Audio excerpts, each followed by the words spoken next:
सम्राट चंद्रगुप्त मौर्य के समय यूनानी राजदूत मेगस्थनीज भारत आया था। उसने यहाँ जो कुछ भी देखा उस पर एक पुस्तक लिखी जिसका नाम था इंडिका।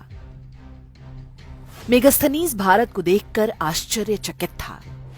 ये कैसा देश है जहां लोग अपने घरों में ताले नहीं लगाते, लूटमार या अपराध का कोई भय नहीं, यहां कोई गुलाम नहीं होता, ऊंच नीच का कोई भेदभाव नहीं, स्त्रियां भी युद्ध कला में पारंगत सैनिक होती हैं और यहां तक कि राजा चंद्रगुप्त मौर्य की सुरक्षा में भी स्त्री सैनिक तैनात होती है।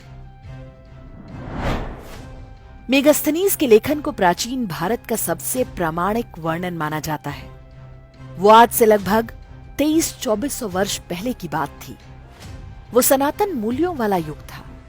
मतभेद और मनमुटाव तब भी होते थे, लेकिन सब कुछ मर्यादाओं में बंधा हुआ। शांति हो या युद्ध, सबके नियम और नीतियां थोड़े बहुत उतार चढ़ावों के साथ लगभग यही स्थिति अगले 1000 वर्ष तक बनी रही। तभी अरब के रेगिस्तान में आसुरी मजहबों ने सिर उठाना आरंभ किया। लूटमार उनका पेशा था। स्वाभाविक रूप से उनकी दृष्टि सबसे पहले भारत की ओर पड़ी, जहां सभ्यता अपने उत्कर्ष काल में थी।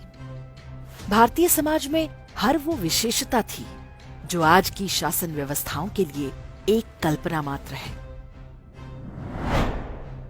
इस्लामी आक्रमणकारी आए तो प्राचीन भारत का वो खुला हुआ समाज स्वयं को सिकोड़ने लगा। समाज और नैतिकता के नियम भी बदलने लगे। इस समय तक भारतीय राजा आक्रमणकारी शत्रु को भी क्षमा कर देते थे। ऐसी ढेरों कथाएं हमारे इतिहास में भरी पड़ी हैं। लेकिन पहली बार भारतीय समाज ने देखा कि युद्ध में हार का अर्थ संपूर्ण विध्वंस, नरसंहार, स्त्रियों और बच्चों के साथ बर्बरता है। परिणाम, घरों पर ताले लगने लगे, महिलाएं पर्दे और घर की चार दीवारी में बंद की जाने लगी। स्त्रियों को विधर्मी असुरों से बचाना समाज की प्राथमिकता बन गई। संक्रमण के उस काल में समाज ऊंच नीच, भेदभाव जैसी कई अन्य बीमारियों की भी चपेट में आ गया।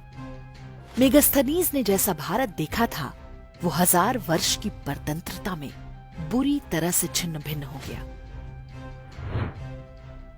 जिन अब्राहमिक शक्तियों ने हमें इस स्थिति में पहुंचाया, अब वही बताने लगे कि भारत में महिलाओं को घूंघट में रखा जाता है। महिलाओं को घर से बाहर जाने की स्वतंत्रता नहीं होती, महिलाओं के साथ बराबरी का व्यवहार नहीं होता और बेटियों को पैदा होते ही मार दिया जाता है। जिन आक्रमणकारियों के कारण हमारे समाज में विकृतियां आईं, अब वो ही हमें कलंकित करने का प्रयास करने लगे। पहले अंग्रेजों ने ये काम किया। स्वतंत्रता के बाद कांग्रेस द्वारा नियुक्त मदरसा छाप शिक्षा मंत्रियों और वामपंथी इतिहासकारों ने इस अभियान को आगे बढ़ाया। भारत हजारों वर्ष पुरानी किंतु जीवंत सभ्यता है। हमारा समाज समय और परिस्थितियों के अनुसार स्वयं को परिष्कृत और परिशोधित करता रहता है।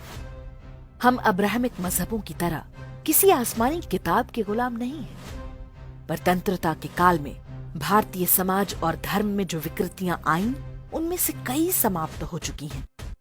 जो बची हैं, वो भी समय के साथ अवसान की ओर हैं। आज हिंदू समाज में बहुत खुलापन आया है। महिलाओं का जितना सशक्तिकरण हिंदुओं में हुआ है, उसकी कल्पना किसी अन्य मजहब में नहीं की जा सकती। चिंता इस बात की है कि उस प्रक्रिया को रोकने का प्रयास हो रहा है। हिंदुओं के विरुद्ध मजहबी हिंसा उसी प्रयास का हिस्सा है। जब कोई हिंदू लड़की लव जिहाद जैसे षड्यंत्र का शिकार बनाई जाती है, तो एक समाज के रूप में हम अपना आक्रोश प्रकट करते हैं। लेकिन इस बात पर विचार नहीं होता कि करोड़ों बेटियों के माता पिता और अभिभावकों पर ऐसी घटनाओं का क्या प्रभाव पड़ता होगा। क्या ये वही परिस्थिति नहीं है जैसी भारत पर इस्लामी आक्रमण के समय उत्पन्न हुई होगी? क्या इस बात की आशंका नहीं है कि ऐसी घटनाओं से डरकर लड़कियों के माता पिता उन पर बंदिशें लगाना आरंभ कर देंगे? वास्तव में ये एक तरह का कुचक्र है। हिंदू समाज ने बीते वर्षों में जो सामाजिक रूढ़ियां तोड़ी हैं, उन्हें फिर से हम पर थोपने का प्रयास किया जा रहा है। वो चाहते हैं कि भारतीय समाज मानसिक रूप से कभी स्वतंत्र ना होने पाए।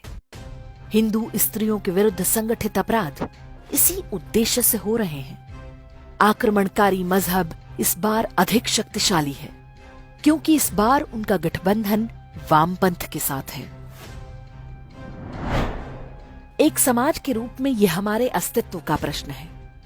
हिंदुओं के विरुद्ध हो रहे संगठित अपराधों पर बोलना होगा। जो मीडिया, फिल्में और राजनीतिक दल आक्रमणकारी मजहबों की ढाल बन रहे हैं, उनका बहिष्कार करना होगा। सरकारों पर दबाव बनाना होगा कि वो भारत में हिंदुओं की सुरक्षा सुनिश्चित करें।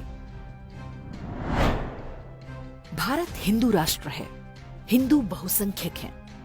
विश्व के किसी भी देश में कोई बहुसंख्यक समाज स्वयं पर अल्पसंख्यकों के हमले कभी सहन नहीं करता। कम से कम उन अल्पसंख्यकों के हमले तो कदापि नहीं जिन्होंने हमें गुलाम बनाया और आज भी हमारे देश और धर्म के विरुद्ध षड्यंत्र रच रहे हैं।